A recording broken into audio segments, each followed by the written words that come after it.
Buenos días, hermanos. Vamos a ahora continuar en la lectura en la Biblia. Vamos a continuar nuestro estudio que estamos teniendo en el libro de Segunda de Reyes. Hoy llegamos a Segunda de Reyes capítulo 4. Segunda de Reyes capítulo 4. Y vamos a leer para comenzar del versículo 1 al versículo número 7. Recuerden, ya no es Elías, ahora es su sucesor Eliseo. Una mujer de las mujeres de los hijos de los profetas era la esposa de unos de aquellos que servían a Dios, de los hijos de los profetas. Recuerden esta escuela donde se preparaban para servir a Dios. Clamó Eliseo diciendo: tu siervo, mi marido, ha muerto, y tú sabes que tu siervo era temeroso de Jehová, y ha venido el acreedor para tomarse 2 hijos míos por siervos. Y Eliseo le dijo: ¿qué te haré yo? Declárame qué tienes en casa. Y ella dijo: tu sierva ninguna cosa tiene en casa sino una vasija de aceite. Él le dijo: ve y pide para ti vasijas prestadas de todos tus vecinos, vasijas vacías, no pocas. Entra luego y enciérrate tú y tus hijos y echa en todas las vasijas, y cuando una esté llena, ponla aparte. Y se fue la mujer y cerró la puerta, encerrándose ella y sus hijos. Y ellos le traían las vasijas, y ella echaba del aceite. Cuando las vasijas estuvieron llenas, dijo a un hijo suyo: tráeme aún otras vasijas. Y él dijo: no hay más vasijas. Entonces cesó el aceite. Vino ella luego y lo contó al varón de Dios, el cual dijo: ve y vende el aceite y paga a tus acreedores, y tú y tus hijos vivid de lo que quede. Vamos a orar. Padre, hoy queremos rogar que tú nos ayudes a poder entender esos principios que están detrás de estas historias, Dios, y que a través de tu palabra podamos verte a ti, podamos seguirte a ti, Dios, y que nuestra fe pueda ser aumentada y que podamos tener consolación y dirección, Padre. Bendito eres. Amén. Capítulo número 4 de Segunda de Reyes. Vamos a estar leyendo acerca de 4 milagros diferentes. El primer milagro es esta viuda con estas jarritas de aceite. Después la mujer tsunamita. Después vamos a ver una comida que estaba muy envenenada. Y al último, un milagro muy similar al que hizo Jesucristo de la multiplicación de los panes. Son 4 milagros que nosotros vamos a estar viendo, y la intención es que podamos ver el principio detrás de ellos. Son 4 milagros y cada uno de ellos experimentó conflicto. ¿Y cómo podemos, como creyentes que servimos a Dios, que amamos a Dios, lidiar con este tipo de conflicto que vamos a estar viendo acá? ¿Sale? Entonces son 4 milagros que todo creyente debería desear que hubiera en su vida. Ahora, no se aceleren las conclusiones. No es que vayamos a comprar ahorita jarritas de aceite. Vamos a ver cuál es el verdadero milagro detrás de esto. Vamos a nuevamente versículo 1. Está esta mujer, una mujer cuyo esposo era de los hijos de los profetas, o eran personas que estaban sirviendo a Dios, que estaban preparándose en esta escuela de profetas, y que cuando muere, ella se queda en la pobreza. Tal era la pobreza que sus acreedores habían venido, y como no habían encontrado nada para poder cubrir la deuda, se iban a llevar a sus hijos, lo cual estaba contemplado dentro de las leyes. Uno podría decir: ay, pues qué bueno que se hagan los chamacos, pero ella sí quería a sus hijos. Entonces, el asunto aquí es que tenía tan solo un poco de aceite. Ahora, muchos explican que esta palabra que vemos aquí descrita hace referencia a una vasija muy pequeña, a un contenedor muy pequeño, utilizado para ungir nada más. Entonces, ni siquiera era suficiente para poder preparar, o para poder para preparar de alguna forma platillos o comerciar con esto. Entonces, se acerca a Elías, a Eliseo, y responde y dice: bueno, ¿y qué puedo hacer yo? Ok. Después dice: declárame qué tienes en casa. Primer punto que nosotros necesitamos ver. Ella le dice: ok, ¿qué tienes tú? Y ella dijo: tu sierva ninguna cosa tiene en casa sino una vasija de aceite. Ya vimos que era pequeño. Él le dijo: ve y pide para ti vasijas prestadas. Entonces, seguramente han leído esta historia. Desafortunadamente, muchos de ustedes también saben o conocen algunas de las malas enseñanzas que sigue después de esto. Que si tú consigues algo y que tú inviertes en el ministerio, en una iglesia, algo así raro, ¿no? Pero quiero que podamos ver que era una mujer que como familia habían servido a Dios durante tiempo y se ven ahora involucrados en angustia, en necesidad. Ahora, lo que el profeta le está describiendo es: junta estas vasijas y echa o derrama o vierte sobre estas vasijas y así que vas a ver lo que pasa. Cuando nosotros vemos en la Escritura, ¿a qué se refiere con vasijas? Generalmente describe a nosotros como creyentes. Ahora, primer milagro que me gustaría que pudiéramos ver. Una persona, un creyente en necesidad, donde puede venir esta pregunta, y no sé si algún momento te la has hecho tú. Ok, he servido a Dios, mi familia ha servido a Dios. ¿Por qué nos pasa esto? ¿Por qué nos pasa esto, Dios? ¿Por qué si mi esposo invirtió tanto tiempo sirviéndote, ahora no solamente perdí a mi esposo, estoy a punto de perder a mis hijos? Lo que vemos aquí descrito que el profeta realmente le está pidiendo a esta mujer es: continúa con tu fe, pero ahora da un paso de obediencia. El conseguir vasijas prestadas realmente no, o sea, como viéndolo así, no iba a solucionar su problema porque simplemente la estaba endeudando más. Ya tenía un acreedor encima y ahora tenía que lidiar con muchas personas que sabían que no tenía dinero y que si se rompía la vasija, ¿de dónde la iba a pagar? Porque no tenía con qué pagarla. Ella tenía que confiar en lo que el profeta le había dicho de ir y buscar estas vasijas, por una parte. Segunda, con el riesgo de derramar esto último que tenía de aceite y echarlo a perder, contaminarlo echando en una vasija que posiblemente no era apropiada para eso, o que al echarla, pues se quedara pegado en las paredes de esta otra vasija y que la tuviera que devolver y que perdiera eso poquito que ella tenía. Entonces le estaba pidiendo fe y estaba pidiendo un acto de obediencia. Vuelvo a repetir, era una mujer que había visto toda su vida a su esposo servir al Señor y se murió. Y ahora ella está en necesidad. Y lo que el profeta le está pidiendo: continúa teniendo fe y da un paso de obediencia. ¿Qué era lo que ella estaba pidiendo? Ayúdame con esta deuda. Yo creo que esta mujer sabía que a lo mejor Eliseo tampoco tenía dinero, pero que de alguna forma, teniendo esa influencia, podía hablar a lo mejor con los acreedores o algo podría hacerse. Su vista posiblemente no estaba en ningún tipo de milagro como esto. Vuelvo a repetir, milagro número 1. Estás sirviendo al Señor, amas a Dios y te ves involucrado en una situación en la que ahora tu fe y tu pensamiento acerca de ¿habrá valido la pena? ¿Habremos estado haciendo lo correcto? Ahora nos quedamos sin nada. Y Dios le dice: mantén tu fe y da un acto y da este paso de obediencia. Vuelvo a repetir, muchos cuando enseñan acerca de esto lo guían en torno a la obediencia, a la economía. Pero cuando nosotros vemos en las Escrituras vasijas, se refiere a personas. ¿Qué es lo que el creyente en angustia o en necesidad debe de hacer? Cuando estuvimos en Efesios y conocimos en la primera carta de Juan, hablábamos de esto. Vamos a leer. Y se fue la mujer, cerró la puerta, encerrándose en ella, y sus hijos, y ellos le traían las vasijas, y echaba del aceite. Cuando las vasijas estuvieron llenas, dijo a un hijo suyo: tráeme aún otras. Y él le dijo: no hay más vasijas. Entonces cesó el aceite. Mientras había vasijas, el aceite continuaba fluyendo. Una vez que ya no había más vasijas, el aceite dejó de fluir. Las vasijas generalmente son una representación de otros creyentes. El aceite generalmente es una representación o del Espíritu Santo o de la presencia de Dios. ¿Qué podemos nosotros o qué tenemos que ver aquí? Estamos viendo a un creyente con necesidades y que le preguntan: ¿qué tienes? Tengo algo, pero no es suficiente. Tengo algo, pero eso no puede cambiar nada.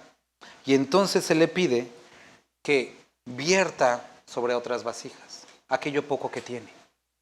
Entonces, cuando nosotros estamos en necesidad, cuando estamos en angustia, cuando estamos en estos momentos en los que después de servir a Dios pareciera que no hubo nada para nosotros, lo que vemos descrito aquí es, ok, aún eso poco que tienes, continúa derramándolo sobre otras personas. Y me gustaría que pudiéramos el día de hoy poder ver esta imagen porque vamos a ver estos 4 milagros y vamos a encontrar esta relación. Esta mujer, mientras había vasijas, el aceite seguía fluyendo. Y de la misma manera, eso que ha derramado Dios sobre nuestra vida, ese a mejor, ese talento, ese don puesto para su servicio, esa palabra va a seguir fluyendo. Va a seguir derramándose mientras lo hagas para otras personas. Mantén eso en tu mente. Después aconteció también que un día pasaba Eliseo, versículo 8, por Sunem. Y había allí una mujer importante que le invitaba insistentemente a que comiese. Entonces, primera imagen o primera historia, una mujer en pobreza. Segunda imagen, una mujer importante, con riqueza. La primera solicitó de parte de el profeta, ayúdame. Y la segunda no estaba pidiendo ayuda, sino que estaba ofreciendo completamente pues, lo que ella tenía. Le insistía que comiera, ¿no? Y en versículo 9. Y ella dijo a su marido, he aquí ahora yo entiendo que este que siempre pasa por nuestra casa es varón santo de Dios.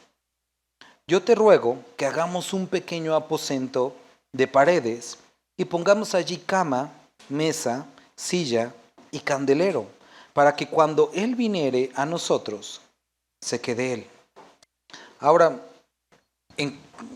quiero que vayamos viendo el contraste. Esta mujer ve la necesidad, de alguna forma vamos a decir que había una necesidad, veía al profeta pasar por ese camino seguido, y no solamente se queda con ver la necesidad, ve sus recursos y ve en sus recursos la posibilidad de saciar esa necesidad, darle de comer.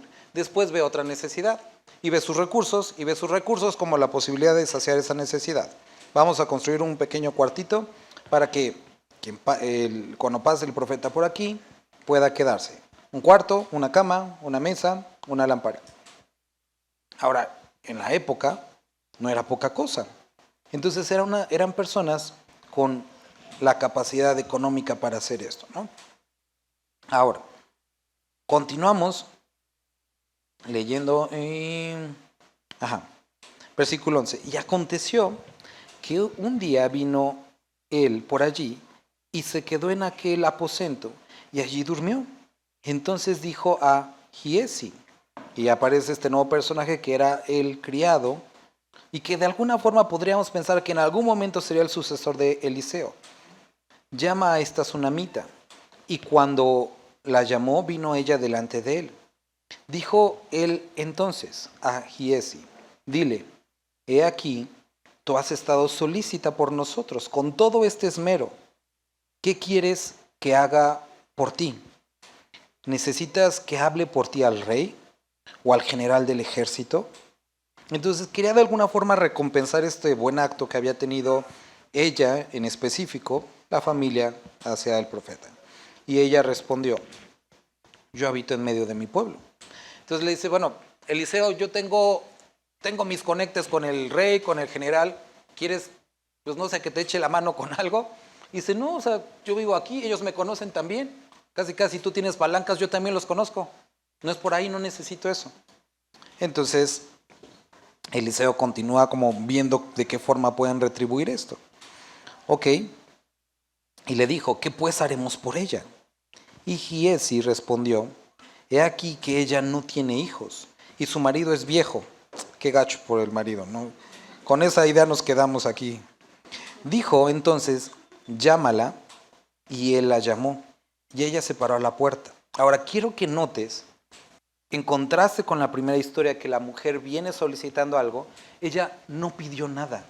Era una mujer que vio que él era un hombre que servía a Dios y buscó la forma de ayudar y no buscaba realmente nada. le hicieron la solicitud de, oye, ¿te podemos ayudar de esa forma? Y dijo, no, no lo necesito. Y la idea del hijo ni siquiera fue de ella, ¿sale? Él le dijo, versículo 16, el año que viene por este tiempo abrazarás un hijo. Y ella dijo, no, Señor mío, varón de Dios, no hagas burla de tu sierva. Y aquí describimos que era algo que le dolía este asunto, porque como hemos hablado en otras ocasiones, en la cultura, el no poder tener hijos era un estigma para las mujeres. Mas la mujer concibió y dio a luz un hijo al año siguiente en el tiempo que Eliseo le había dicho.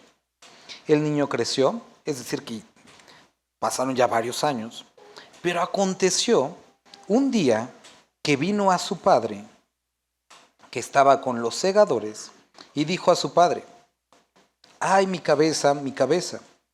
Y el padre, como un buen hombre, dijo al criado, llévalo con su mamá. Yo no tengo tiempo ni sé cómo lidiar con esto, que su mamá se encargue. Y habiéndole él tomado y traído a su madre, estuvo sentado en sus rodillas hasta el mediodía y murió. Ella entonces subió y era el hijo que ella, no es que no lo quisiera, pero ella sabía que de alguna forma, o sea, no lo esperaba. Y ahora que lo tenía, que lo amaba, lo ve morir en sus brazos, en sus piernas. Y lo que hace, describe lo que ella creía. Ella entonces subió y lo puso sobre la cama del varón de Dios y cerrando la puerta se salió. O sea, para los judíos, para las culturas de esta región, los muertos se enterraban el mismo día que morían, porque el calor producía una descomposición acelerada. Ahora, ella no va y lo entierra, sino que lo sube y lo pone en el cuartito que había ella hecho para el profeta. Ella desde aquí nos describe que tenía la idea, tenía la convicción de que algo podría suceder. Llamando luego a su marido, le dijo, no le dijo que su hijo se murió, te ruego que envíes conmigo a alguno de los criados y a una de las asnas, para que yo vaya corriendo al varón de Dios y regrese. Y todo el papá despistado le dijo, ¿y para qué vas a verlo hoy? O sea, él no tenía idea que su hijo había muerto. No es luna nueva, no es día de reposo. ¿Para qué quieres ir a las cosas de la iglesia? Casi, casi. No es boda, no es bautizo. Y ella respondió, paz. Después hizo enalbardar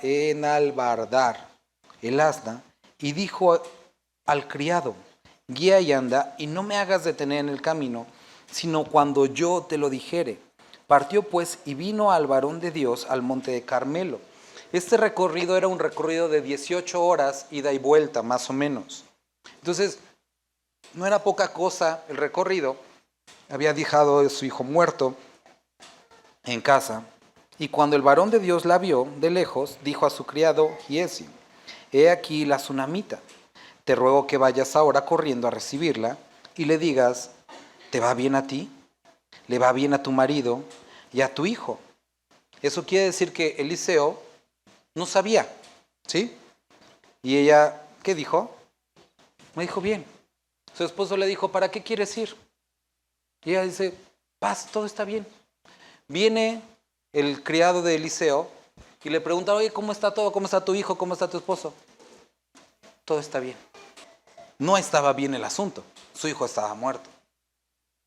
La última canción que ahorita entonábamos, Mi alma está bien, la escribió Horacio Spaffer. La historia es una historia la verdad, bastante conmovedora porque eso sucede en 1800.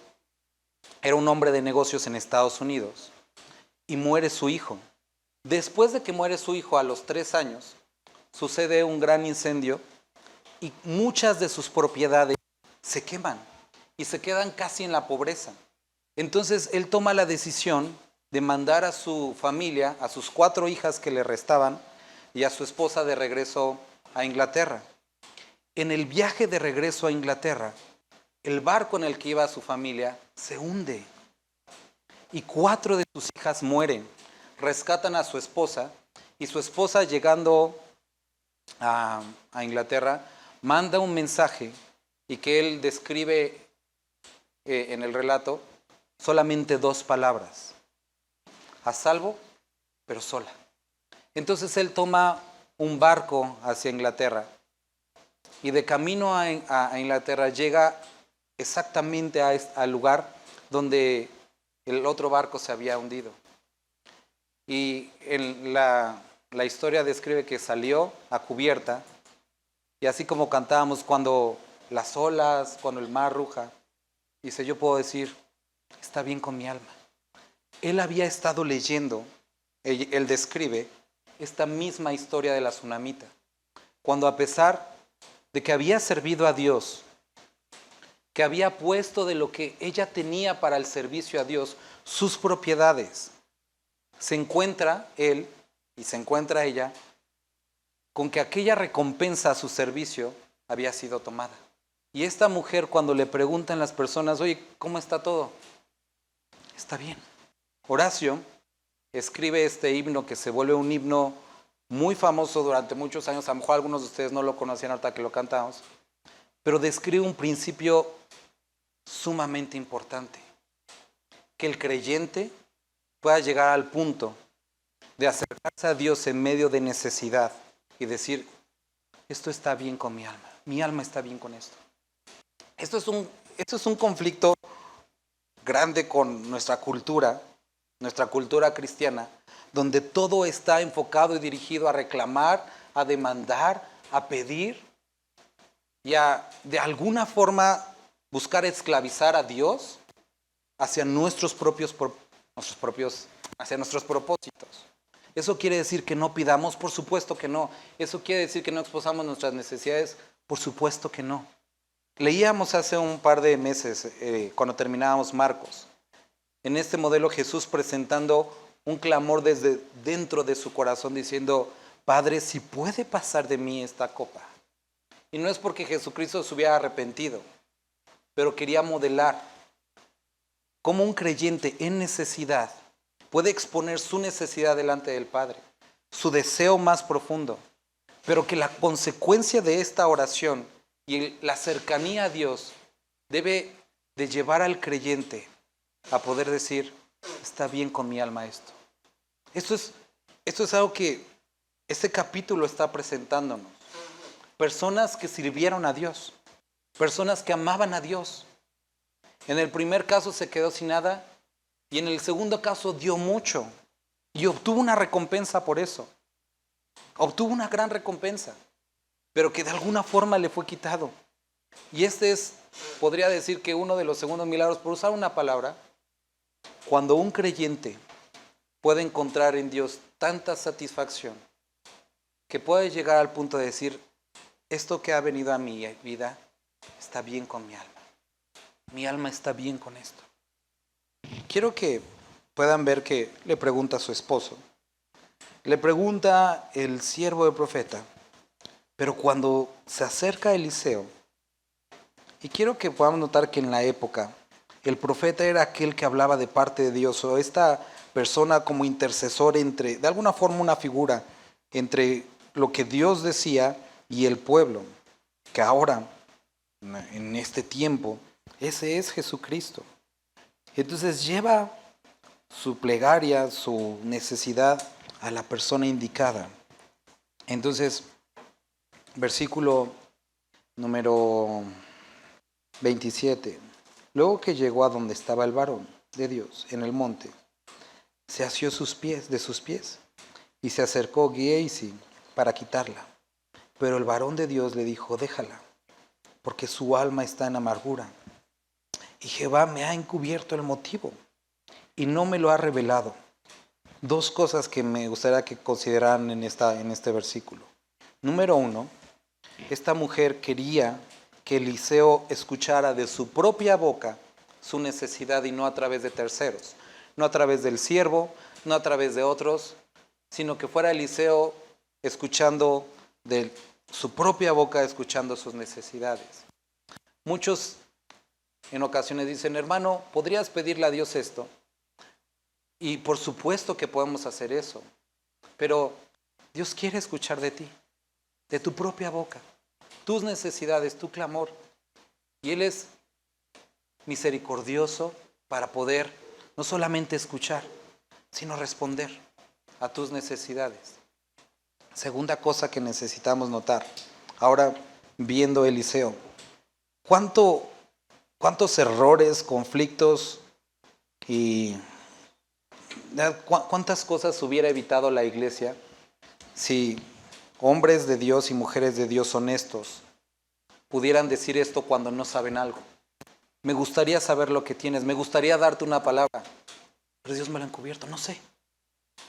Y muchos, buscando siempre tener la razón o siempre tener algo que decir, contestan tonterías a la persona que está en necesidad. Y quiero que notes que a pesar de ser un hombre de Dios, un profeta que a eso se dedicaba, a hablar de parte de Dios, había cosas que no sabía, porque no era Dios. Y hay muchas cosas que el día de hoy podemos nosotros, nos preguntan, oye, ¿por qué sucedió esto? No sé. Y no siempre tenemos que saber. Hay muchos aspectos en la palabra que Dios ha encubierto, ha revelado lo suficiente para que puedas relacionarte con Él, lo suficiente para tener salvación, lo suficiente para que tu fe pueda estar depositada en Él. Pero hay muchos otros asuntos en los que Dios no tiene ni siquiera por qué hablar, no tiene por qué decir. Y aunque a lo mejor queramos preguntar, podemos preguntar, pero posiblemente Él no tenga nada que decir. Y lo único que esté esperando de ti es, mi alma está bien con esto. Entonces, se acerca y le dice, y dijo la madre del niño, vive Jehová y vive tu alma. Ya me adelante. Versículo 28, y ella dijo, pedí yo, hijo, a mi Señor. Son palabras duras, o sea, yo no pedí esto. No te pedí esta recompensa, no te pedí que me dieras algo para después quitármelo. ¿No dije yo que no te burlases de mí? Eliseo entendió que algo había pasado. Entonces dijo él a Giesi, ciñe tus lomos y toma mi báculo en tu mano y si alguno te encontrase, no lo saludes. Y algunos dicen, ya ves, hermano, aquí está mi fundamento para no saludar. No, nada más le dijo a él, y si alguno te saludare, no le respondas, y pondrás mi báculo sobre el rostro del niño. Y dijo la madre del niño, vive Jehová y vive tu alma, que no te dejaré. Ahora, ella, a pesar de que escuchó que Eliseo le dio la orden a su criado de ir con el báculo y ponerlo sobre el rostro del niño y con eso viviría o con eso pasaría algo, ella no quiso dejar a Eliseo. No se quiso ir con... ¿Qué era lo que representaba el báculo en la época? No sé si recuerdas el libro de Génesis, con esta historia de Judá y Tamar. El báculo, los anillos representaban la autoridad o de alguna forma, sí, tenían el símbolo de la autoridad de la persona. Entonces, este báculo de alguna forma representaba eso, o sea, es la autoridad de Eliseo en manos de Giesi y la posibilidad de que Dios sanara a través de esto. Pero ella no se quiere ir con eso, a pesar de que le habían dicho que a través de eso obtendría la sanidad de su hijo. Sino él dijo, yo me quedo contigo. Interesante. Van los tres, Eliseo y la mujer quedan fuera, posiblemente de la ciudad, o lejos o un poco lejos de la casa, y llega el criado, él entonces se levantó y la siguió, y Giesi había ido delante de ellos, y había puesto el báculo sobre el rostro del niño, como Eliseo le había dicho. Eliseo estaba convencido que a través de eso el niño obtendría la sanidad o resucitaría. Es por eso que le dice a su criado que lo haga. Pero lo que sucede es algo que pudiera poner nervioso cualquiera. Poner el báculo, pero no tenía voz ni sentido, y así se había vuelto para encontrar a Eliseo y se lo declaró diciendo, el niño no despierta. Es decir, no funcionó. Y venido Eliseo a la casa, ahora entra Eliseo, He aquí que el niño estaba muerto. Y nos los vuelvo a repetir, sí estaba muerto tendido sobre su cama. Entrando él entonces cerró la puerta tras ambos y oró a Jehová, primer paso, y después subió. ¿Para qué oró? Para poder conocer la voluntad de Dios, como para reafirmar esto acerca del niño, de lo que se tenía que hacer. Después subió y se tendió sobre el niño, poniendo su boca sobre la boca de él, y sus ojos sobre sus ojos, y sus manos sobre las manos suyas. Así se tendió sobre él, y el cuerpo del niño entró en calor.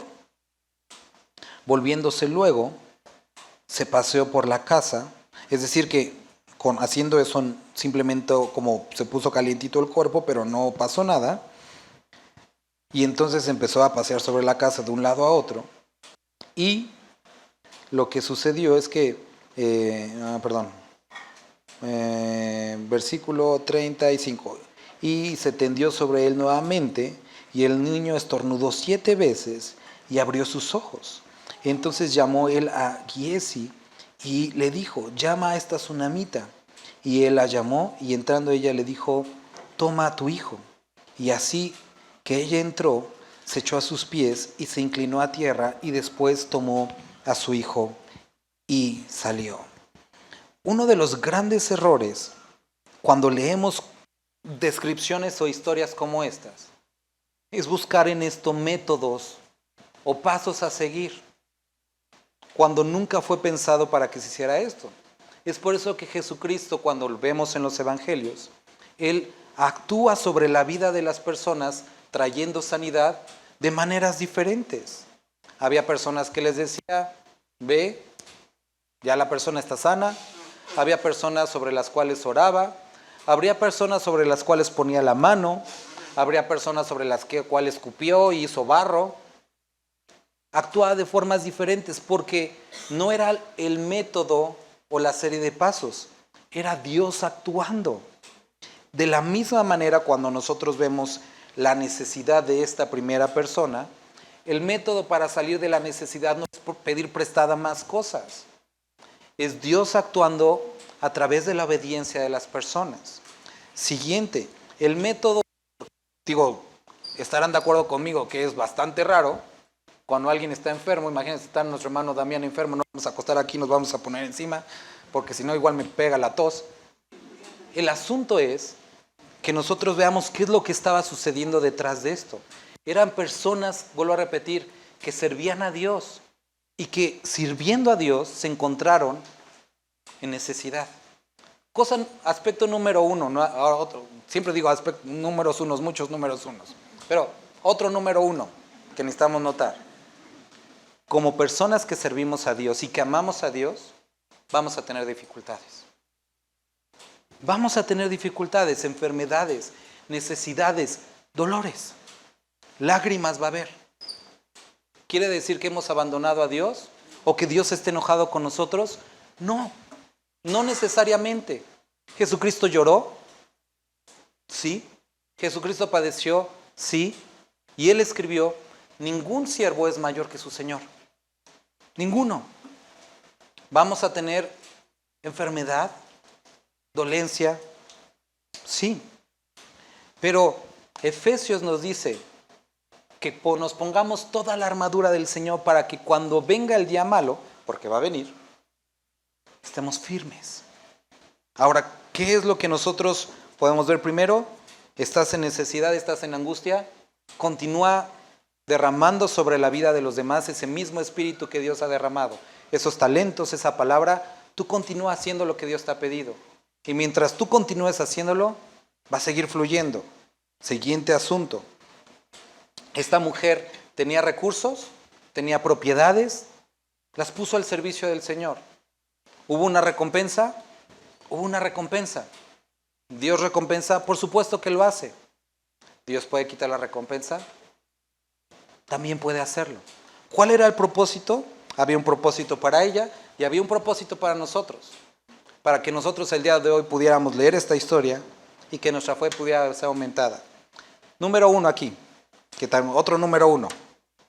Esta mujer creía que Dios podía hacerlo.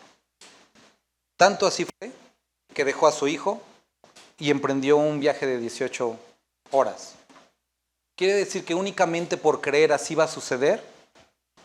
No. Debe de haber algo que Dios está hablando, prometiendo, dirigiendo. ¿Cómo encontramos eso? Su palabra. Tiene que haber una congruencia. Ahora, esta mujer tenía esta certeza. Deja a su hijo ahí. Cosa número 2 con esta mujer. Cuando todos le preguntan ¿cómo estás? Por supuesto que había dolor. Lo expresa delante de Eliseo. Pero estaba bien. No sé si recuerdas con los amigos de Daniel. El rey Nabucodonosor los echa o les dice los voy a echar al horno de fuego. Y ellos dicen lo siguiente. Bueno, antes de eso él les dice, ¿qué onda? ¿Qué van a hacer? ¿Se van a postrar o no se van a postrar? Y ellos dicen, queremos que sepas, oh rey, según muy respetuosos, pero dice, pero ni aunque nos eches, si quieres leerlo después, nos vamos a postrar, porque Dios al cual servimos puede librarnos de este horno. Es decir, nuestro Dios tiene más autoridad que tú, puede librarnos. Pero después ellos dicen algo muy importante, y si no, de todas maneras no nos vamos a postrar. Es decir, Dios puede librarnos de esta situación, pero si no, eso no va a modificar que yo creo en Él y que Él sigue siendo Dios y que su palabra sigue siendo verdad y que Él sigue amándome. Terminábamos este miércoles y te animo a que lo puedas escuchar. El Salmo 23 con esta última parte. Ciertamente el bien y la misericordia me seguirán todos los días. Y les decía que aquí, el miércoles decía a los hermanos, necesitamos entender lo siguiente. ¿Qué es el bien? Porque cuando nosotros pedimos algún bien a Dios, puede ser eso que nosotros percibimos como bien, realmente no sea bien. Leíamos algunos versículos que Dios nos ha hecho bien, Dios tiene planes de bien, que todas las cosas para los que aman a Dios resultan para bien, pero no el bien que a veces imaginamos, sino el bien que Él ha determinado para nosotros.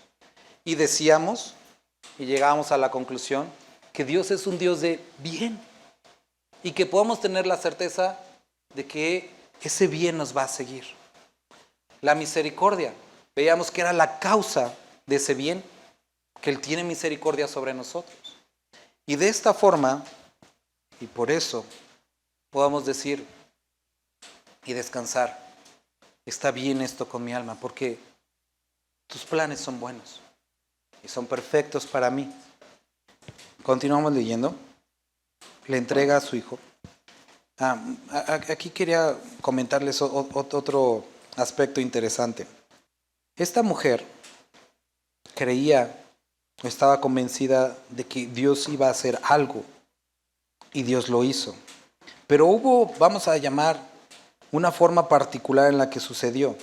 Eliseo mandando el báculo, no funcionando, orando primero para confirmar la voluntad de Dios, poniendo sobre el niño y no sucedió inicialmente nada, caminando por la casa y no sucedió nada, y en una segunda ocasión el niño despierta. Ahora, habrá ocasiones en las que Dios nos haya mandado a hacer algo y nos haya dado una dirección sobre algo particular. Y así como Eliseo, de alguna forma queremos actuar haciendo lo que Dios nos ha pedido, pero de manera indirecta, como lo estaba haciendo Eliseo, mandando su báculo y diciendo, pues es el poder de Dios, Dios lo puede hacer conmigo y sin mí, y por supuesto que lo puede hacer contigo y sin ti. Y muchas veces decimos, pues es la iglesia del Señor, lo puede hacer conmigo y sin mí. Sí, eso pues sí es cierto, pero ¿sabes qué? Dios lo quiere hacer contigo. Puede hacerlo contigo y sin ti, pero por alguna razón quiere hacerlo contigo. Dios podía hacerlo con el aceite o sin el aceite de la primera viuda, pero Dios quería que la viuda pusiera ese poquito de aceite que tenía. Dios podía mantener al profeta con o sin la tsunamita, pero Dios quería que la tsunamita participara. Dios podía mostrar su poder con o sin la resurrección del niño. Y tenía que quitar algo para mostrar que Él era poderoso para poder volver a regresar. Y muchas veces así sucede en nuestra vida. Dios puede hacerlo con o sin nosotros. Y tú puedes decir, mira, Dios no me necesita. Y vuelvo a darte la razón. Lo sabes tú, lo sé yo, lo sabemos todos. Lo sabe el diablo, lo sabe Dios. pero Él quiere usarte a ti. Y entonces retrasa el cumplimiento de aquello que Él había determinado para que el profeta llegara y estuviera cara a cara, ojos a ojos, boca a boca, con aquellos que Dios había determinado. Y a veces, queridos hermanos, Dios puede animarme, animar a otros con o sin tus palabras. Pero a veces Dios quiere que des un abrazo. Y no sea un mensaje, y no sea una llamada, sino que estés presente, que estés aquí. Siguiente aspecto a notar en esto, que también puede influir, o que es otra parte de esta enseñanza. Giesi había ido con el báculo con la idea de que esta persona iba a sanar. Lo pone y no sucede. Ahora, vamos a ver la próxima semana que Giesi tenía algo así medio rarito, que le gustaba la lana, y que en el siguiente milagro que vamos a ver, quiere cobrar dinero por la lana. O sea, le ofrecen dinero a Eliseo por haber hecho esto, y Eliseo dice, no, ¿cómo crees? No. Y Giesi se va y dice, bueno, dámelo a mí mejor. Y puede ser que muchas veces, a pesar de que Dios ha determinado hacer algo en tu vida, por amor a ti, lo detenga un poco, para que no pienses que estando en esa condición, puedes obtener lo que quieres. No sé si te ha pasado con los niños, que empiezan a hacer un berrinche, y le dices, ahora porque estás llorando menos te lo voy a dar, porque no quiero que pienses que haciendo el berrinche obtienes lo que quieres. Y a veces Dios sí lo va a hacer, solamente quiere esperar a que dejes de hacer el berrinche y que haya una actitud diferente en tu corazón. Y Él va a obrar. Quiere enseñar tu corazón y por amor a ti retrasa aquello que ha determinado. Entonces vemos este asunto con Giesi, ese asunto con la mujer y con la vida de Eliseo. Vamos a el siguiente milagro, que ya son más cortos y que también se vuelve un poquito más raro la forma en la que se actúa. Eliseo volvió a Gilgal cuando había una gran hambre en la tierra. Había hambre en la tierra, una necesidad. Y los hijos de los profetas, es decir, personas que estaban sirviendo a Dios, estaban con él. Por lo que dijo a su criado, pon una olla grande y haz potaje para los hijos de los profetas, porque no tenían para comer. Y salió uno al campo, no sabemos quién, pero uno medio pasguatito, a recoger hierbas, y halló una como parramontés, y de ella llenó su falda de calabazas silvestres, y volvió, las cortó en la olla del potaje, pues no sabía lo que era. Después sirvió para que comieran los hombres, pero sucedió que, comiendo ellos de aquel guisado, gritaron diciendo, varón de Dios, hay muerte en esta olla. Y no la pudieron comer. Entonces estaban estos hombres que servían a Dios, vemos todos muy hambrientos, una olla de comida lista, pero alguien que no se puso abusado en sus clases de botánica, recogió cosas que eran venenosas y las aventó a la comida. Y entonces tenemos toda una olla de comida que no se puede comer. Y entonces el profeta, queriendo alimentar a los demás profetas, pero está la comida, pero no se puede comer. Y entonces gritan, hay muerte en la olla, y no la pudieron comer. 41. Él entonces dijo, traed harina, y la esparció en la olla, y dijo, da de comer a la gente, y no hubo más mal en la olla. Entonces volvemos a ver a otras personas que están sirviendo a Dios y que están en necesidad y que necesitan ser alimentados. El alimento de los profetas, pero que está envenenado. Ahora nosotros podemos ver a lo largo de las Escrituras, claro, si vas a comer a un lugar y la comida está mala, no lleves tu harina porque eso no la va, o sea, no, investígale por donde quieras, no tenía ninguna propiedad de sanitización, o sea, no. Así como el asunto no eran las vasijas, el asunto no era el báculo, el asunto no es la harina, es Dios actuando a través de estas particularidades. ¿Qué representa la harina? Siempre a lo largo de la historia representa el alimento. Incluso se utilizaba como parte del sacrificio. Entonces vemos a un grupo de personas buscando ser alimentadas, pero hay contaminación en ese alimento. Y no sé si a ti, pero nos recuerda esto, lo que describe en Timoteo al final de los tiempos.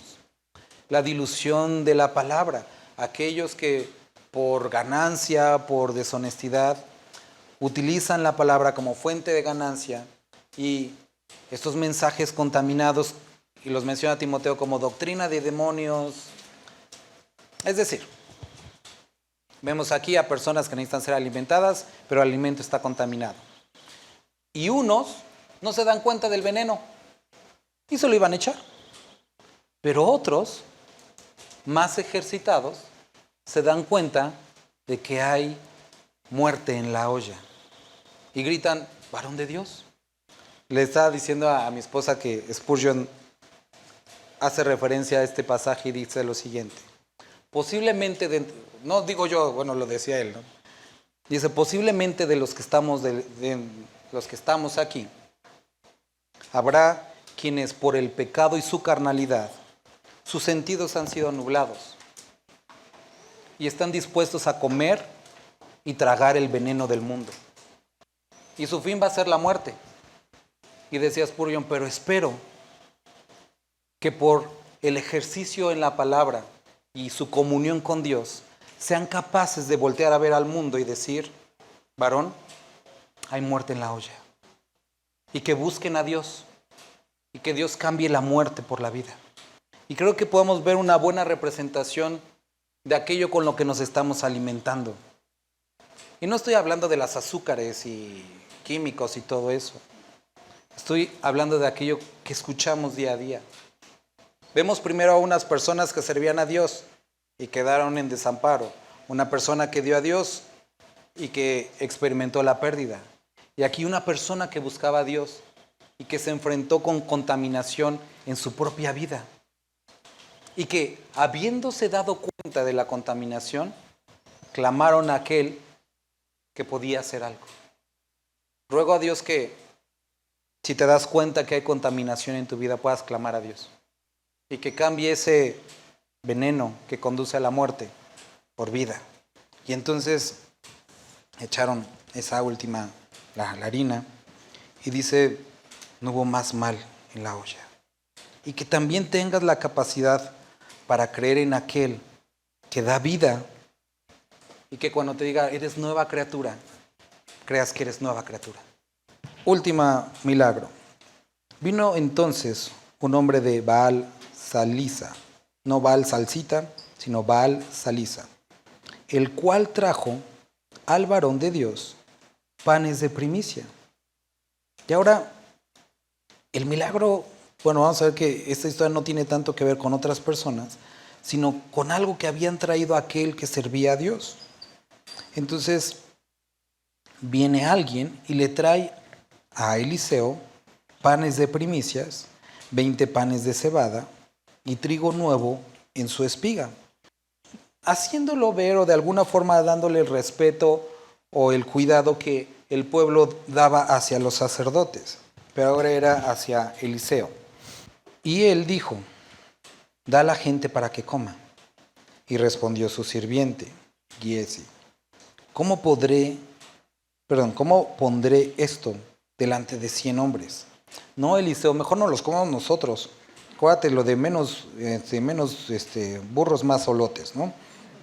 Pero él volvió a decir, da a la gente para que coma, porque así ha dicho Jehová, comerán y sobrará. Entonces lo puso delante de ellos y comieron, y les sobró conforme a la palabra de Jehová. Eliseo había recibido un bien, alimento, en un momento de necesidad. Algo que podría decir él, es que me lo merezco, soy profeta. Es que yo no tendría por qué sufrir, o sea, Dios me está proveyendo. Pero aún en esta necesidad, aún en este derecho, él dice, vamos a compartirlos con los demás. Pero es que esto no es para los demás, esto es para ti, es tu bendición. Y él dice, Dios ha dicho que lo demos a los demás. ¿Y qué es lo que sucedió? Que esta bendición que Dios había dado a Eliseo no solamente alimentó a los demás, no solamente alimentó a algunos cuantos, alimentó a los que estaban ahí y lo alcanzó al mismo. Es importante que podamos notar lo siguiente: cada una de las personas que vemos descritas aquí en necesidad, en angustia o en enfermedad, eran personas que servían y amaban a Dios y se vieron expuestos a diversas circunstancias. ¿Por qué se vieron expuestos a diversas circunstancias? Porque esa era la voluntad de Dios, número uno. Otro número uno. ¿Quiere decir que Dios es malo y le gusta hacernos sufrir? No. Él quería mostrar su poder en la vida de las personas. De la misma manera, en la necesidad que tengas, en aquella que es muy tuya, Dios no te ha abandonado. Dios no ha dejado de escucharte. Siga amándote de la misma manera que te amó desde antes que existieras. Sigue amándote de la misma manera que te amó estando en la cruz. Él te ama, pero quiere mostrar su poder en tu vida. Y quiere que puedas conocerlo. Y que puedas saber lo que Él sabe. Que puedas entender la fe que dices tener a Él de una manera diferente. Y que tu confianza pueda reposar realmente en Él. Antes de que ellos pidieran, Dios ya conocía sus necesidades. ¿Qué haré yo?, preguntaba la primera mujer. Y el profeta le dice: ¿qué tienes en casa? ¿Qué es lo que tienes que hacer? ¿Qué es lo que Dios ha puesto delante de ti? Dios te ha dado boca para orar, ha puesto ojos para leer, ha puesto recursos para reunirte, te ha dado la oportunidad de depositar algo en la vida de las personas, palabra para dar un consejo, una llamada para hacer. Pero es que es muy poca cosa. Por supuesto que es poco, pero Dios puede hacerlo más grande. Y puede hacer que eso que tú empiezas continúe fluyendo y alcance a muchos. El dolor de Horacio que hablábamos al principio, ese dolor que se transformó en bendición a su vida, sigue fluyendo hasta el día de hoy. Y ha consolado a generaciones de creyentes que en medio de la necesidad se han visto animados por una persona que puso su esperanza en Dios. Puede hacer lo mismo contigo. Dios te ha dado recursos, a lo mejor no pocos. Te ha dado propiedades, te ha dado dinero, te ha dado talentos, te ha dado algo. Ve el ejemplo de la mujer, ponlos al servicio de Dios. ¿Qué es lo que sucede? ¿Qué es lo que pasa si por servir, por dar, la gente no lo entiende y se aprovecha? ¿Eso puede pasar? Pasa, y pasa muy seguido. ¿A cuántos de ustedes, de los que están aquí, alguien se ha aprovechado de su amistad, de su honestidad, de su amor? A muchos de nosotros. ¿Quiere decir que con eso vamos a dejar de dar? No, porque es algo entre Dios y nosotros. Y Dios, ¿y qué pasa si mi corazón, ese que daba para ti, ahora me ha sido quitado? Bueno, clama a Dios. Y puede ser que te regrese un corazón más grande, más ensanchado, que pueda amar más. Esta mujer creía que Dios podía no solamente darle un hijo, sino regresárselo. Y queridos hermanos, Dios sigue siendo el mismo de ayer. Sigue siendo el mismo que abrió el Mar Rojo, el mismo que hizo pasar en seco al pueblo en el Jordán, el mismo que mandó las plagas, el que dio alimento a los que no tenían, el de la nube, el de la columna de fuego. El mismo Dios de misericordia, de milagros, de cosas asombrosas, es el mismo. ¿Y puede hacerlo conmigo? Por supuesto, ¿por qué no? Es el mismo. Acércate a Dios, habla con Él, pero posiblemente, y no demerito nada de lo que acabo de decir, esté buscando un milagro más grande o más complicado para la vida de un ser humano. Es poder llegar a decir: esto está bien con mi alma. Posiblemente ese sea el que quiere producir en tu vida. Y la mujer obtuvo los dos. Esto está bien. Y regresó a su hijo. Y los últimos dos: si hay algo contaminado, clama a Dios y Él puede blanquear y hacernos más blancos que la nieve.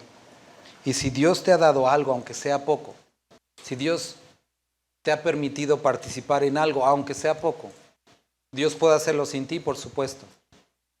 Puede hacerlo sin ti, pero ha decidido hacerlo contigo. Y es por eso que nos ha llamado a hacernos partícipes de la obra que tiene para nosotros. Vamos a orar. Padre, les pido que se puedan poner de pie, hermanos. Te quiero rogar por mis hermanos, Dios. Quiero rogarte por cada una de las necesidades que hemos puesto delante de ti. Por todo aquello que hemos orado, Dios. Padre,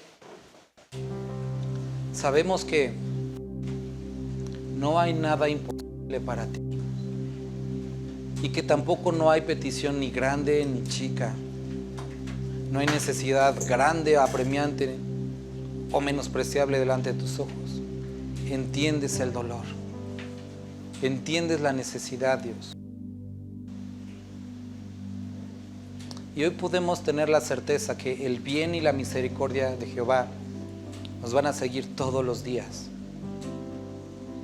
Pero como termina este salmo, y en la casa de Jehová moraré por largos días, también entendemos que este no es el final. Esto no lo es todo esta vida, sino que hay una promesa mayor. Es tu presencia. Eres tú. Es habitar contigo, Padre.